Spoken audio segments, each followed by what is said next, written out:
All right, hello and welcome to the show, Mr. Weak3n. How you doing? I am pretty damn good. How are you? I'm doing all right. This is the first really good day in a long while. Started off a little cold, but then it got to like 70 degrees. It was a weird day. It was a perfect day for me. Take out my Corvette. Ooh. Oof, sounds nice. All right, so let's talk.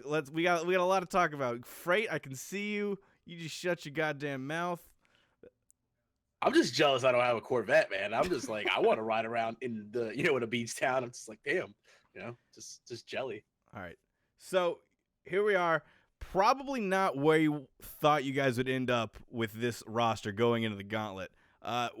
What is the overall thought from ALG at the end of this spring split? I know. So coming into it, we obviously had an expectation of doing decent. We figured top four. That was the idea. It wasn't number one. It wasn't last. Luckily, we're not there.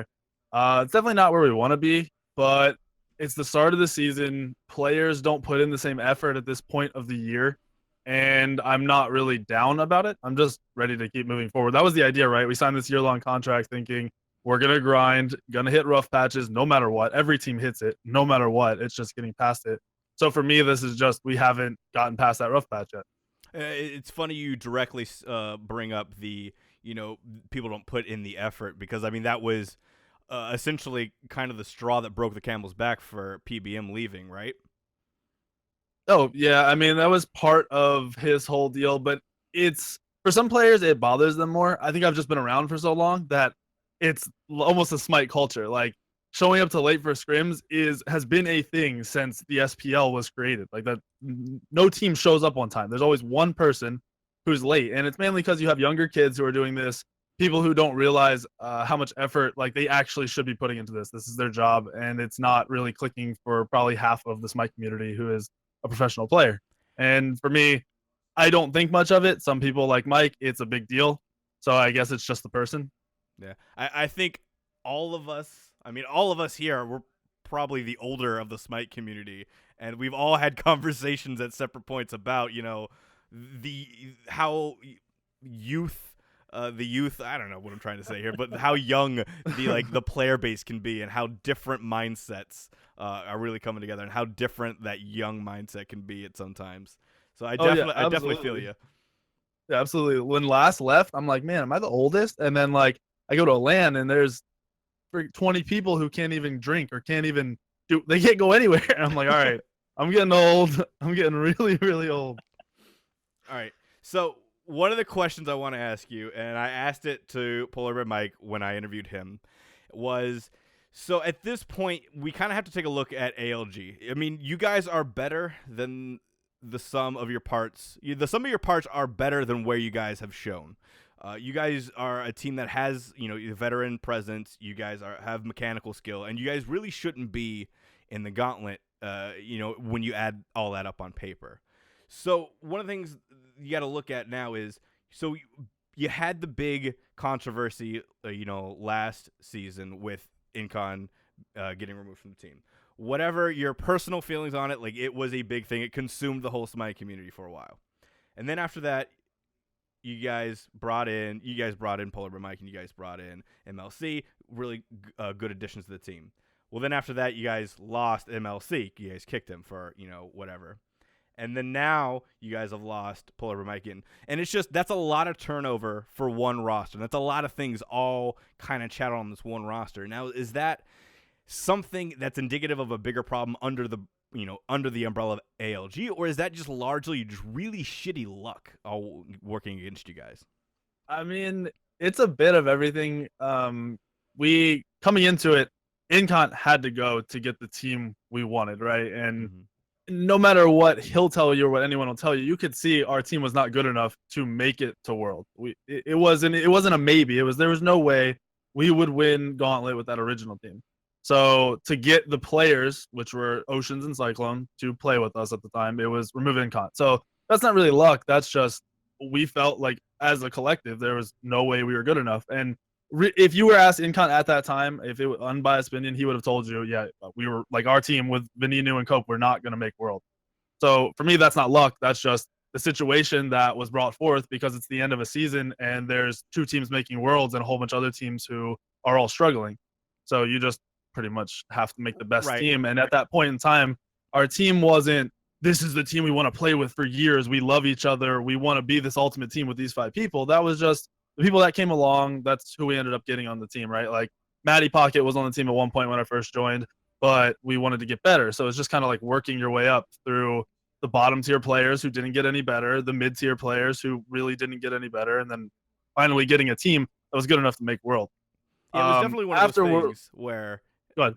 it was definitely one of those things where that whole situation got super escalated just because of the community in his position within the community. I mean, if you take everything back and you compare everything on paper, moving from Incon to PolarBearMike is a huge upgrade. I don't care how you slice it, how you look at it. If you are impartial about it, that was a great move from you guys, but you can't live in that vacuum of a world. Yeah, absolutely. And then the stealth thing was a weird situation because I had played with stealth and we knew like each other's attitudes coming into it, so we worked on it, right? We played together all the time, and kind of it was always an underlying issue. It wasn't a big issue. It was always there, like his attitude and the way everyone looks at the game. But when I get to Worlds, I find out like it's bothering other players on the team, the new players, Cyclone, Ocean, Mike, all of them a lot more. And then you also find out Stealth is asking to try out for another team. Then what, like at that point, it's also one of the situations, it's not luck. It's this person doesn't want to play with us and we don't want to play with them. So why not just like, why not stop it now? Like, there's no way this team is going to, if that's happening now, how is it going to work for 6 months? Like the likelihood of that is very low. So with those issues on top of all the teams making roster changes, it just seemed like the right thing. And ALG, like we had that. If you think about it, if you really think about it, it is a decent amount of roster changes, but other teams were going through roster changes at the same time. You can say, yeah, we kicked Incon, but Envy also made a change. Kiki was on the team at the time, and he even said like they need to go. Like Cyclone might go play with Weak3n. So like it wasn't just one team making a change in all of these. The same with Soar, like their whole roster changed.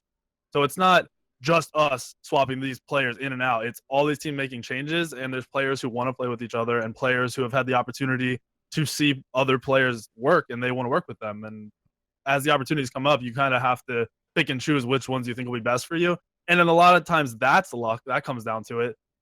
This team right now with Met, which we thought would be awesome, obviously wasn't working out. And that didn't help Mike's decision to take a break or stay.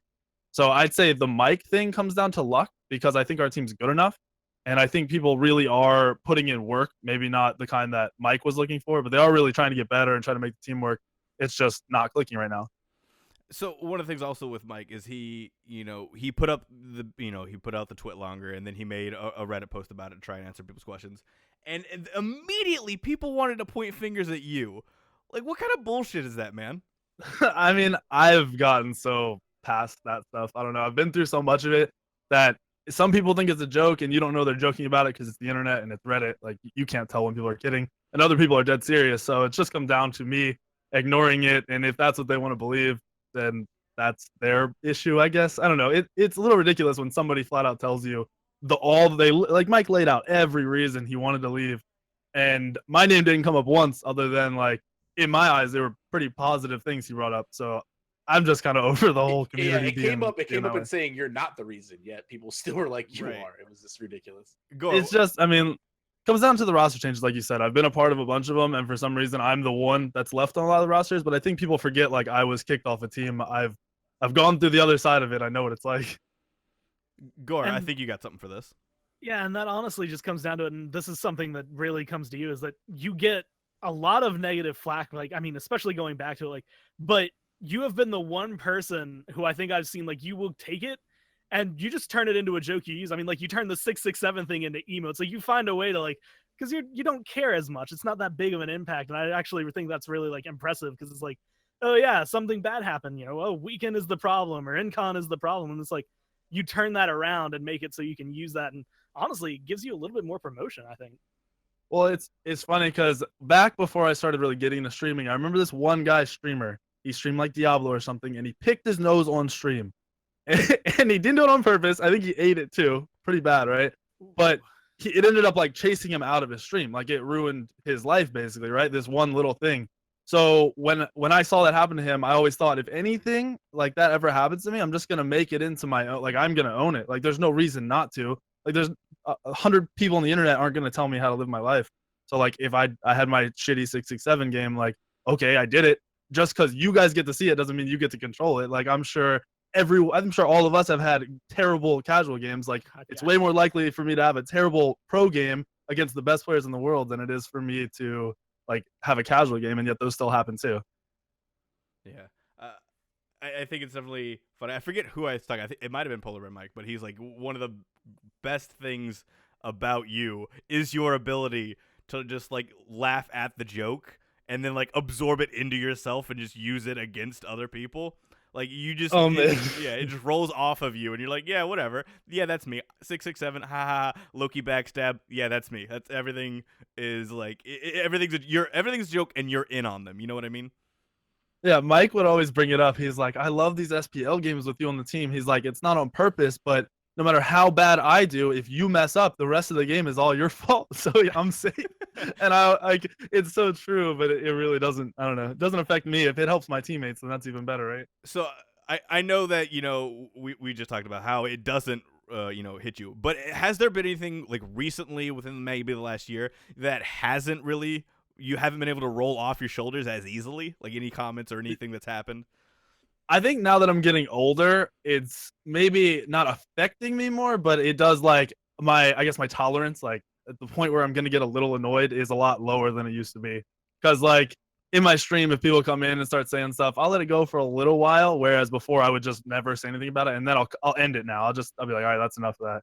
So I'd say like the same stuff just being 3 years in is starting to get a little old. It doesn't like make me want to not stream or make me want to not play or any of that stuff, but it is getting to that point where it's time to move on. Maybe a new meme will come up soon enough, and then I'll be able to live through that. I don't know. I mean, the Thor Weak3n isn't new enough for you? I mean, I don't know. The whole world just kind of, I forgot about that didn't happen to me. I made worlds and that was it. Nothing else happened after that. So you blanked it all out. Yes. All right. So we talked about PolarBearMike leaving. So obviously you guys have a hole at support. And as of recording this, there hasn't been an official announcement, but have you guys made a decision on who your support's going to be? Yeah, so the night that Mike basically told me he was leaving was actually one of the deadline nights to get our information in for our plane tickets to get to LAN. So I'm like, all right, I'm in a weird situation here. I got to find somebody now. So within 3 hours, we contacted the one person that came to mind.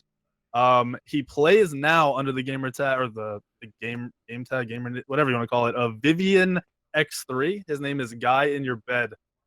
He was actually on a Challenger Cup team that was like a super team, and they only played a couple weeks, and then they ended up having like roster issues. One of their players couldn't play, so they had to bail out of it. So he's not really well known. I know he's like a mod in Allied's chat. He's in a bunch of streams, but he's surprisingly like I knew who he was. I've never really seen him play. I never watched him play in Challenger Cup. Oceans wanted him. He's been killing it in our scrims. Now, do I have expectations of winning this gauntlet land because of him? No. Do I think we could? Yes. That like he is that good of a player that under this short of a notice, I believe we could actually win. It's just probably not as likely. So how did you come about kind of reaching to him? You said that he was the first guy to come to mind.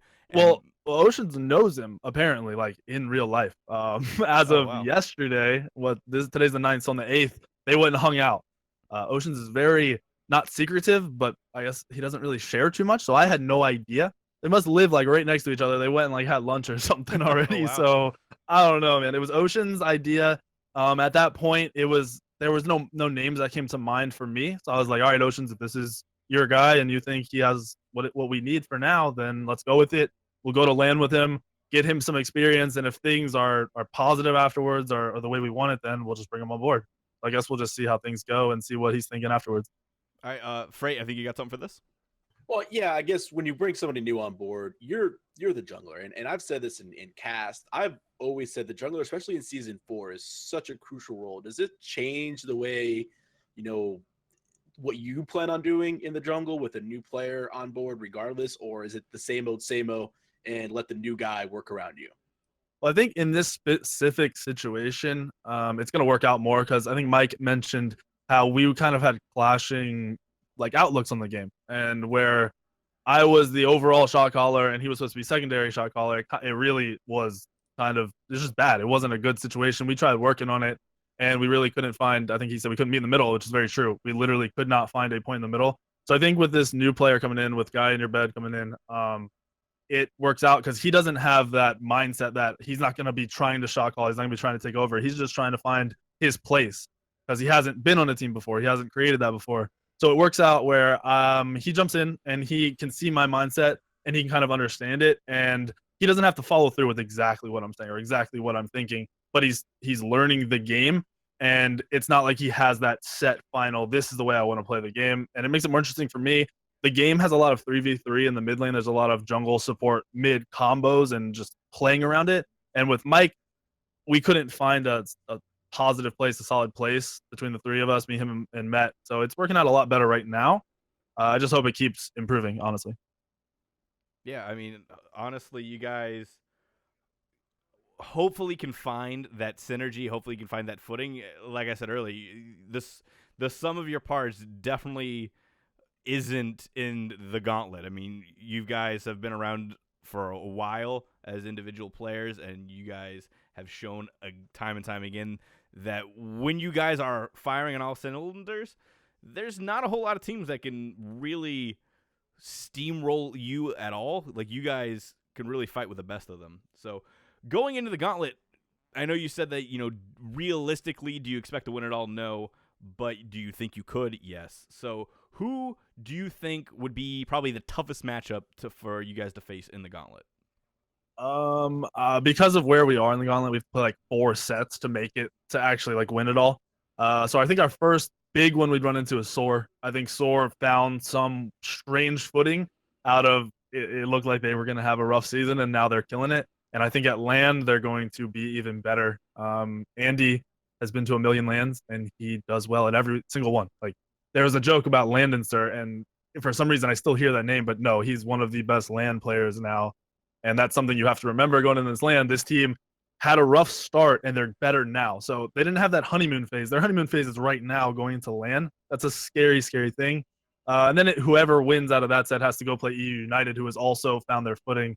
And it's even more scary because this is a team that was great a couple months ago, had a fall off, and is now seeming like they might be great again. So I'd say Soar is definitely that, because they're the first team. They're the team I'd be most worried about. I'm going to be thinking about every team along the line, but that's the team overall that I think will be a very rough team to beat.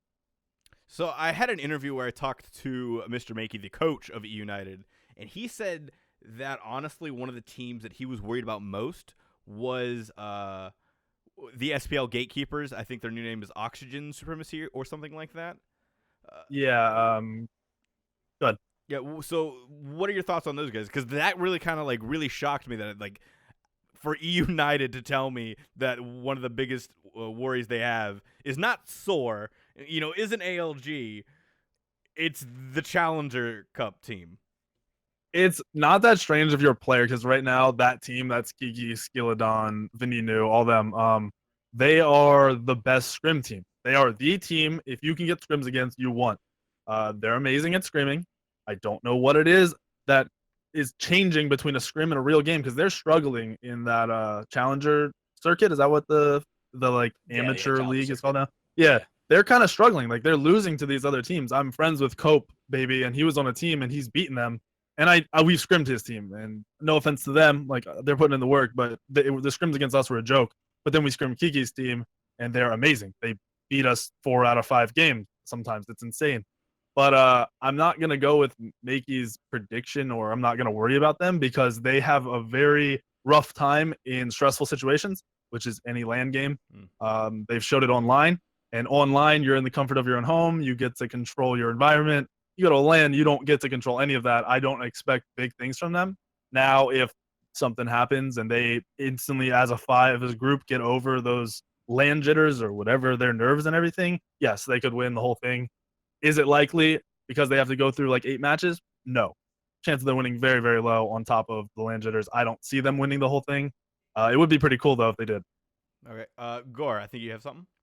Yeah, this is actually like just really relevant to that team because I know me and Frey, like I've been watching them go through the challenger circuit and watching them forward. I think the one thing that's going into it is the fact that Data Remember is one of the players they have going forward. And I remember seeing him in like AVGL and challenger circuit a lot of the time. His teams will do really well up until they have that big, like serious game. If we lose, we're completely knocked out. And that seems to kind of be the case here, where it's like they're going into it and they've been doing relatively well in these last couple weeks, but this is going to be another big matchup. And honestly, I think even if they win against Flashpoint, they then have to go against Noble. And if they can make it through Noble, then they go up against you guys. And at that point, they either are feeling themselves because they're like, okay, we've made it through here, but they're the kind of team that will get up against Flashpoint and honestly kind of psych themselves out, just like you had said, and potentially fail just because of it. Oh yeah, absolutely. I mean, Kiki has a lot of LAN experience, and I don't think it's on his end. PolarBearMike and a bunch of other people have said how Skilladon has an issue with it, and he's the leader. So when your leader has that, it's going to spread. From my experience with Veninu of last group stages, we had a really good first day showing, and he was super excited, and it freaked him out the next day. It completely freaked him out. So you have those two who are going to struggle through that together, and it's just going to be interesting to see how they come out. All right. So realistically, you guys probably don't make it to Smite Masters just because, I mean, the gauntlet's kind of stacked at the top against you guys. What's the plan going forward? So I guess if you have a really good showing with this rookie, what's the plan going forward? And like, if he has a really bad showing, what's the plan going forward? I'm not going to be worried about his individual showing. It'll be his first LAN, so I'm not really too stressed about he does. It'll be how, as a team, everyone feels coming out of the LAN. When you get to meet each other in person, you learn a lot about each other. You learn a lot about how you view the game, how each teammate feels about the other teammate. So I think those are the things that I'm going to take away from this LAN, assuming we don't win. That's what I'm looking at, is how everyone's clicking, how everyone's doing, and what everyone's mindset is leaving the LAN. Some people don't take losing very well and handle LAN very poorly, and I hope that's not the situation if we do lose. Okay. And then I guess going into the gauntlet, I mean, we've pretty much covered everything. We covered who, you don't want to play. We've covered like coming out of it. So I guess all that's really left to ask is kind of the generic vague questions is, your thoughts on season 4, what you liked about the current state of Smite and all that. We normally do those first. What happened? I think we went back on this. we psyched ourselves out. No, I mean, season 4 has been good. Hi-Rez is trying to make a lot of good changes, which is always what you want. I think Mike mentioned how we were scrimming on PTS like at the start of the year. And I think that kind of burnt some of us out without realizing it. So I'm excited. I want to see like a big change, something that changes the jungle or the way laning and stuff works. And once that happens, I'm really excited to see where us as a team can go and kind of how that affects those top teams. Because, I mean, that's what happens, right? When I was on AFK into Envy, there was a major change a few months before Worlds, and that changed like teams got worse and teams got better. And I'm waiting for that moment in this year. That's what I'm excited about. I guess one question we didn't really ask is like your jungling style. Do you feel like you have a different style than your fellow jungler counterparts? I'd say up to this point, absolutely. But coming into this season, it was not an option. Didn't work the same, not even remotely the same. So lately, and as of the start of the year, I was working on like the whole, maybe not carrying, but playing those junglers the way they needed to be played. And I think our scrims would be a lot better showing of how I've, as an individual, actually grown throughout this year. Because a lot of our SPL matches, we just don't execute the way we do in scrims. Aside, like we'll come in with a plan and we won't run our picks and bans the same way we want. And those are why you've seen such poor showing out of us. But our scrims have been really good. I know scrims don't mean much. Played this game long enough to know that. But there is a completely different style out of me and the team as a whole, especially when Mike was on the team, that you guys never really got to see. And I'm hoping you see that at LAN. Yeah, I mean, here's hoping. I got really excited when you guys 2-0'd E United, and I knew they had just gotten Benji and things weren't kind of the best, but I mean, that was like, oh, ALG's kind of woken up from the collective hangover they've had to start the season, and this is where they're going to start actually doing things. And then That's how we were. yeah. We were in the same mindset as you. It was like you were part of the team. We had this long team talk, had that great game or the great set, and I'm like, all right, rest of the season, let's go. We're gonna kill it, and then we lose every set that we should win. Yeah, wasn't that great going down the stretch? And aside from like the PolarBearMike, like him leaving, how was morale? I mean, that's definitely something like we talked to Vedium and Final K, and they had definitely said that morale up to that point when they were losing was very low, and it wasn't getting better, and it was getting worse. And so once Final K kind of came in and injected the new blood, the new life, it got better. But morale has to be an issue with you guys at this point, right? Yeah, absolutely. I've been on a lot of teams through ups and downs, and I'd say the point of the team before Mike left was the lowest I'd seen, like a team of wanting to play and wanting to put in that extra effort to get over the hump. Right now with Guy, I'd say it's very similar to what they were experiencing with bringing Final K in, where everyone's like, "Okay, we have this change, and it's time for us to get over it and start just be positive, figure our stuff out." Because there's no point in being negative all the time or just not. You should have morale. Like it's the early season. You don't know what's going to happen with anything. You don't know if next week you're going to be great or in 3 months you're going to be great. So you just have to be positive and work through it. All right. So I think that's about it for our questions. Freight Train, do you got any last minute questions for him? No, man. I always just like, saying hi to the guys and appreciate you guys coming out here and you could be streaming and probably, made a couple bucks by now, some donations. So thanks for the 30 minutes, man. That's really about it. All right, No, I really enjoy your guys' show, honestly. Thanks. I mean, we keep hearing that. I mean, we had the one night where Zapman hosted us. She was like, I didn't really think of you or anything. I just had, the fat guy Freight Train like told me about you guys. So I was like, I'll give him some love. And I actually really like your show. And I was like, all right, cool, thanks. All right, Gord, you got anything? Not much other than, thanks obviously for coming on, like they said, and good luck this weekend. Your team's been looking good. You have some new blood to kind of reinvigorate the team. So I'm kind of expecting a lot to come out of it. Ooh, the pressure's on. Yeah. It's Gore. I love seeing you guys. Really I'll definitely be looking good. watching. I like the unproven guys. I like to see where their mind's at, especially going into a LAN. Be interesting. So I'm definitely expecting you guys obviously to get back into it. No relegation, so you guys are fine. Mm-hmm. Absolutely. All right, so this is the part of the show where we give you our soapbox to stand on. You can say whatever you want. The floor is yours, Weekend. Do you have anything to say? I'd say thanks for having me on here. Thanks to everyone who has supported ALG and me and everyone through pretty much all the little issues we've gone through the season, through last season. And I hope you guys are excited for what's to come from this team. All right. Thank you for joining us. All right. Thank you, everybody. That is our interview. We'll see you next time.